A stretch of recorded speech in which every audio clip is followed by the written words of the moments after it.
Hello guys, welcome to Happy Streamers channel. Hope you're doing well. In this video I'm going to show you how to change KakaoTalk cover photo. So guys, let's continue into your KakaoTalk app and then just tap on your profile icon.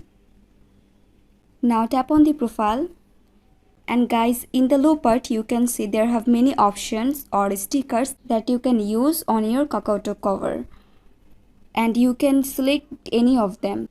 So I am just selecting this one.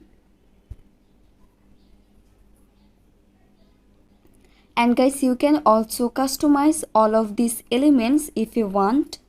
And after finishing that, just tap on the done icon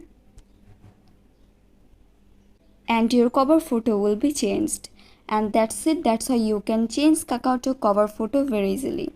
So guys, I hope this video was helpful to you. If it was, then please give a thumbs up and hit the subscribe button.